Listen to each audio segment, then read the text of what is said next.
শুভ সকাল বন্ধুরা, কেমন আছো তোমরা সবাই? আশা করছি তোমরা খুব ভালো আছো আর যে যেখানেই আছো সুস্থ আছো। আমিও বেশ ভালো আছি। আমার মাম্মামও খুব ভালো আছে। আজ আরেকটি বৃষ্টি ভেজা দিনে তোমাদেরকে অনেক অনেক স্বাগত জানাই।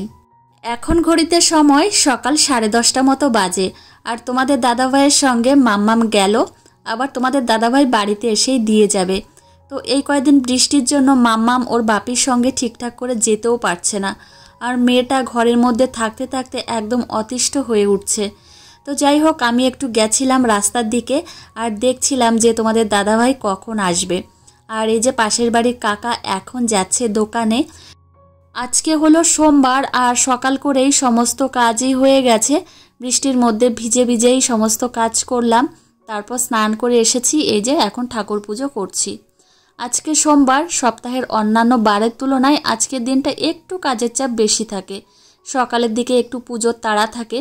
এই যে সকালবেলায় ঠাকুর পুজো হয়ে গেল, এখন আমি অন্যান্য কাজগুলো করতে পারবো। আর আজকে জানো গাছে একটা ফুলও ফোটেনি। আজকে না, এই 3-4 দিন ধরেই তেমনভাবে ফুল ফুটছে না। আমার শ্বশুরমশাই আজকে গাঁদা ফুল নিয়ে এসেছে। তো এই যে দেখো ঠাকুর পুজো হয়ে গেছে আর আমার মাম্মাম এখন কি করছে চলো তোমাদেরকে দেখাই। তো মাম্মাম তো ঘরের বাইরে যেতে পারছে না, এই গেটের এখানে দাঁড়িয়েই শুধু ডাকাডাকি করছে, পাখিকে ডাকছে আর আমাকে ডাকছে যে মাম্মাম বাইরে চলো বাইরে চলো। তো একটা বাচ্চার সারাদিন ঘরের মধ্যে থাকতে ইচ্ছা করে বলো তো? আর মাম্মামের একটু অভ্যাস উঠান দিয়ে হাঁটাচলা করা, ও একটু দৌড়াদৌড়ি করে, কিন্তু সেটা সম্ভব হচ্ছে না। কিন্তু ওপর তলায় যাচ্ছে আর নিচের তলায় থাকছে, এটাই মাম্মাম করছে।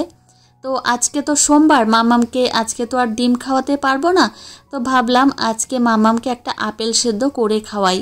তার জন্য এদিকে একটা আপেল কেটে নিয়েছি আর সেদ্ধ বসাতে দিয়েছি। হাত দিয়ে একটু মেখে মাম্মামকে খাইয়ে দেব।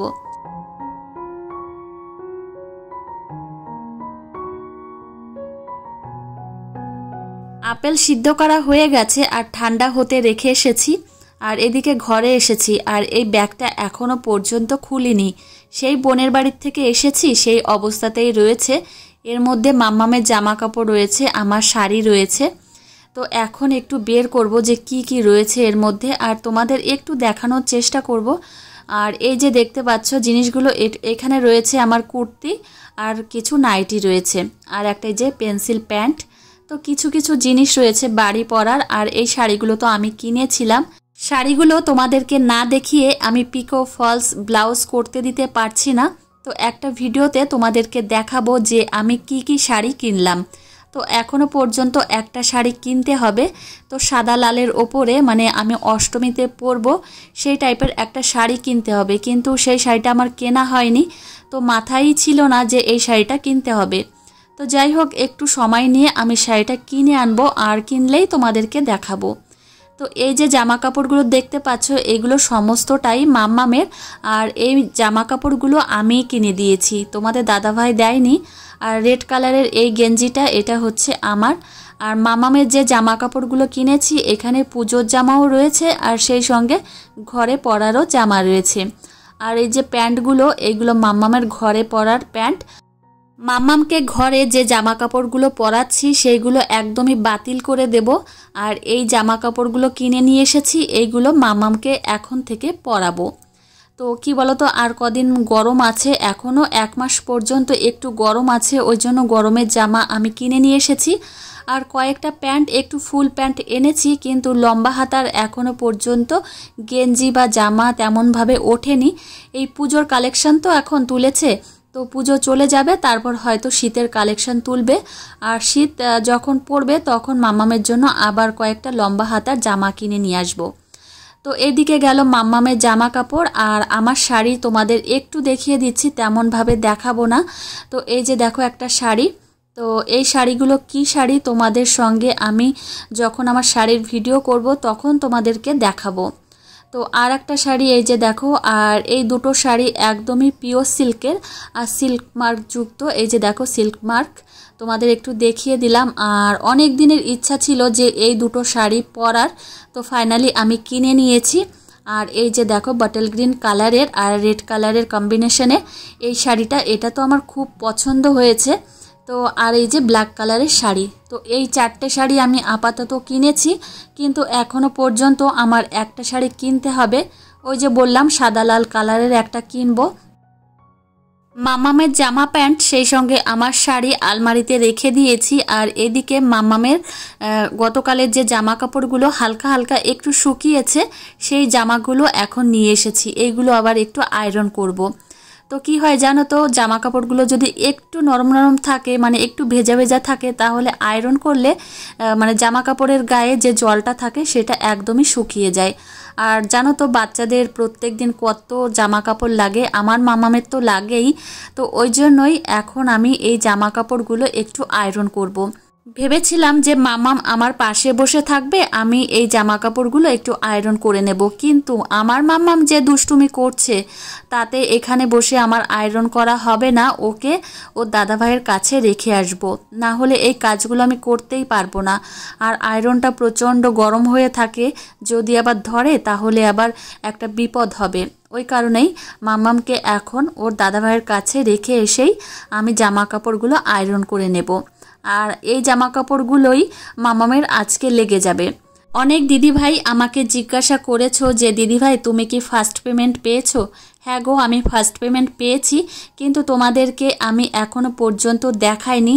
আর বিশেষ করে ফার্স্ট পেমেন্ট পেলে যে প্রথম একটা ভিডিও করে, সেই ভিডিও এখনো পর্যন্ত আমি করিনি, ওই জন্য তোমাদের বুঝতে অসুবিধা হচ্ছে।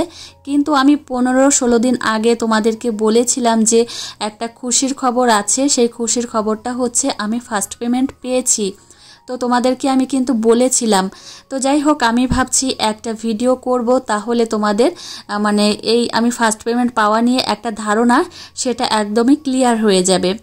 মামামের জামা কাপড়গুলো এদিকে আয়রন করা হয়ে যাচ্ছে। আর যেন মামামের যে পুরনো জামা কাপড়গুলো সেগুলো একদমই বাদ দিয়ে দেব। আর মামামের এত জামা কাপড় হয়েছে, পুরনো জামা কাপড় বিশেষ করে, সেইগুলো কি করব সেটাই বুঝে উঠতে পারি না। কাকেই বা দেব, আবার কে বা নেবে সেটাই বুঝি না। তো যাই হোক, এত জামা কাপড় কোথায় রাখবো? আবার তারপর কি করি জানো তো, বক্স খাটের নিচে রেখে দিই, মানে একটা ব্যাগের মধ্যে ভর্তি করে বক্স খাটের নিচেই রেখে দিই। মামামের অনেক জামা, ছোট্ট ছোট্ট জামা, সত্যি পুরনো স্মৃতিগুলো মনে পড়ে যায়।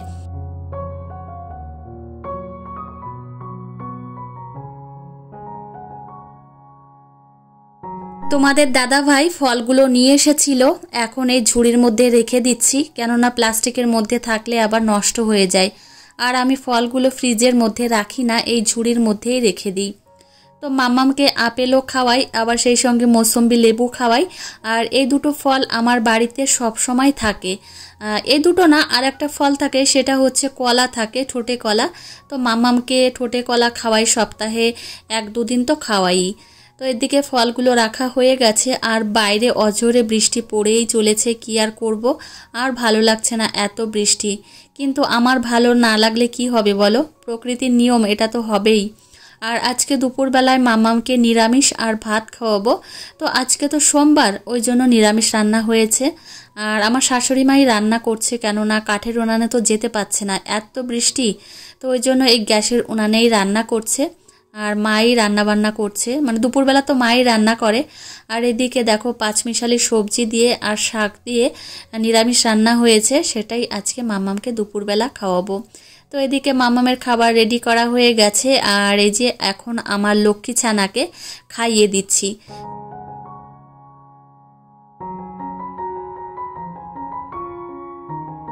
মাম্মামকে খাওয়াতে বসলে অনেক সময় মাম্মাম মুখের ভাত বারবার এইভাবে ফেলে দেয়, অনেক সময় আছে ফেলে দেয়, আবার অনেক সময় খুব ভালোভাবে খেয়ে নেয়। তো আজকে বারবারই মুখের থেকে ভাতগুলো ফেলে দিচ্ছিল, কেন জানি না, কিন্তু ভাতগুলো সমস্তটাই খেয়েছে। আর যে ভাতটা মুখের থেকে ফেলে দেয় সেই ভাতটা আমি খাওয়াই না, ফেলে দিই। তো এদিকে মাম্মামের ভাত খাওয়া হয়ে গেছে, এখন বায়না করেছে ওর বাপির সঙ্গে ঘুরতে যাবে। আর মেয়েটা ঘরের মধ্যে থাকতে থাকতে আর ভালোই লাগছে না, তো ওর বাপি ওকে নিয়ে এখন একটু যাচ্ছে। তো আমি ভেবেছিলাম প্রথমে যে পাশের বাড়ি যে কাকিমা বাড়ি রয়েছে সেই বাড়ি হয়তো যাচ্ছে, যে ডান দিকে যে বাড়িটা ওই বাড়ি হয়তো যাবে, কিন্তু তোমাদের দাদাভাই ওকে নিয়ে সোজা যাচ্ছে রাস্তার দিকে। তো বৃষ্টি পড়ছে আর ছাতা নিয়েই যাচ্ছে। আর এদিকে আমি সময় নষ্ট না করে চলে এসেছি দোতলায়। আর জামা কাপড়গুলো আগের দিন মেলে দিয়ে গেছিলাম, তো দেখতে এসেছি শুকিয়েছে কি না। আর এদিকে ফ্যানও চলছে, তো অনেকটা শুকিয়েছে, অর্ধেকটা পরিমাণে শুকিয়ে গেছে। আর এখন একটু উল্টে দিয়ে যাচ্ছি। আর কি জানো, এই ওয়েদারে তো আর্দ্রবায়ু একটু বেশি, ওই জন্য এই জল শুকাতেই চায় না। তো যাই হোক, এখন এই জামা কাপড়গুলো মেলে দিয়ে আবার নিচে যাব। আর আজকে দুপুরেও মাম্মামকে ঘুম পাড়ায়নি, তো বিকাল করেই আজকে ঘুম পাড়িয়ে দেব। আর দুপুরের দিকে ঘুম পাড়ালে কি হয় জানো, ওই বিকালের দিকে উঠে যায়, আমার আর রেস্ট হয় না। আর বিকালের দিকে ওকে ঘুম পাড়ালে কি হয়, আমি একটু রেস্ট নিতে পারি। তো এদিকে মাম্মামের জামা কাপড়গুলো উলট পালট করে দেওয়া হয়ে গেছে। এখন একটু রুমের মধ্যে যাব আর একটু বসে সময় কাটাবো। নিজের সঙ্গেও অনেকটা সময় কাটানো জরুরি। এখন সন্ধ্যা 6টার একটু বেশি বাজে, মানে 6:15 মতো বাজে। আর সবাইকে চা বানিয়ে দিয়েছি, আর মাম্মামকে সন্ধ্যার সময় কি খাওয়াবো তার প্রস্তুতি করছি। তো আজকে মাম্মামকে সন্ধ্যার সময় আমি ভাবছি মুড়ি আর দুধ দিয়ে খাওয়াবো। তার জন্য এদিকে দুধ জাল দেওয়া হয়ে গেছে, তো একটু ঠান্ডা হবে তারপর মাম্মামকে খাওয়াবো।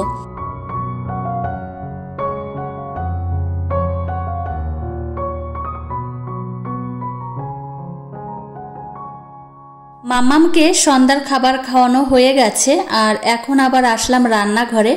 তো এখন রাত 8:30 বাজে। আর রাতের রান্না বান্না শুরু করে দিয়েছি। আজকে সিদ্ধ ভাত রান্না করছি। আর সকালে আর রাত্রে রান্না করতে হলে প্রেসার কুকারেই রান্না করি। আর এদিকে একটার পর একটা রুটি আমি বেলে নিচ্ছি, সেই সঙ্গে ভেজেও নিচ্ছি। আজকে রাতের বেলায় ভেবেছি মাম্মামকে দুধ আর রুটি খাইয়ে দেব। তার জন্য এদিকে রুটি বানিয়ে নিচ্ছি। আর একটা রুটিই খাওয়াই মাম্মামকে, বেশি খাওয়াই না।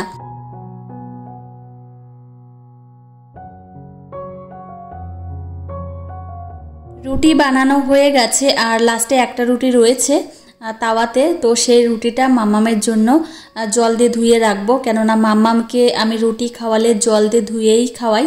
এই যে একদম গরম রয়েছে রুটিটা, তো জল দিয়ে ধুয়ে খাওয়ালে কি হয়, আমার মনে হয় গ্যাস হয় না। আর এইভাবে যদি শুকনো শুকনো অবস্থাতেই খাইয়ে দিই তাহলে আমার মনে হয় গ্যাস হয়।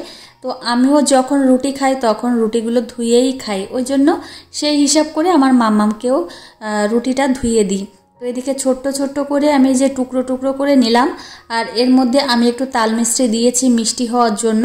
আর এদিকে কাউ মিল্ক তো একদমই গরম রয়েছে, এর মধ্যে দিয়ে দিচ্ছি। আর 15 মিনিট মতো একটু ঢাকা দিয়ে রাখবো, আর এই তাল মিষ্টিও গলে যাবে। তো এই যে দেখো, এই পরিমাণে আমি কাউ মিল্ক নিয়ে নিয়েছি, আর এখন একটু ঢেকে রেখে দিচ্ছি। কালকে বিশ্বকর্মা পুজো, আর তোমাদের দাদাভাই বাইরে গাড়ি ধুচ্ছে, এই রাত্রেবেলায় গাড়ি ধুয়ে রাখছে, কেননা সকালের দিকে তোমাদের দাদাভাইয়ের সময় হয় না। আর মাম্মাম গেটের কাছে দাঁড়িয়ে দেখছে যে ওর বাপি কি করে। তো চলো বন্ধুরা, আজকে ব্লগটি এখানেই শেষ করছি, আর তোমাদের সঙ্গে দেখা হবে পরের ব্লগে। ততক্ষণে তোমরা সুস্থ থেকো, সাবধানে থেকো এবং নিজেদের খেয়াল রেখো।